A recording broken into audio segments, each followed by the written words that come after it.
ತವರೂರಲ್ಲಿಯೇ Bollywood ನಟಿ ಕಂಗನಾಗೆ ರಾಷ್ಟ್ರೀಯ ಪ್ರಶಸ್ತಿ ನೀಡಲಾಗಿದೆ. ಕ್ವೀನ್ ಚಿತ್ರದ ಅಭಿನಯಕ್ಕೆ ಕಂಗನಾ ರಾಣಾವತ್ಗೆ ರಾಷ್ಟ್ರೀಯ ಪ್ರಶಸ್ತಿ ನೀಡಲಾಗಿದೆ.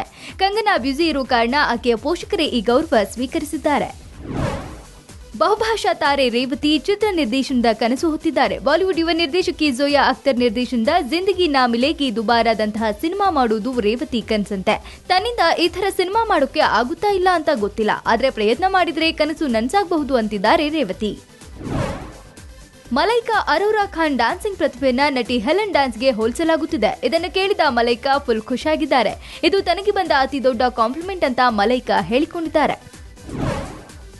ಬಿಗ್ ಬಿ ಅಮಿತಾಬ್ಗೆ ಅವಿಭಕ್ತ ಕುಟುಂಬ ಅಂದ್ರೆ ಇಷ್ಟವಂತೆ. ಈ ಬಗ್ಗೆ ಅಮಿತಾಬ್ ಟ್ವಿಟರ್ನಲ್ಲಿ ಹೇಳಿಕೊಂಡಿದ್ದಾರೆ. ಪತ್ನಿ ಜಯಾ, ಪುತ್ರ ಅಭಿಷೇಕ್, ಸೊಸೆ ಐಶ್ವರ್ಯ ಹಾಗೂ ಮುದ್ದಿನ ಮೊಮ್ಮಗಳು ಆರಾಧ್ಯ ಜೊತೆಗಿನ ಸುಂದರ ಕ್ಷಣಗಳ ಬಗ್ಗೆ ಟ್ವೀಟ್ ಮಾಡಿದ್ದಾರೆ.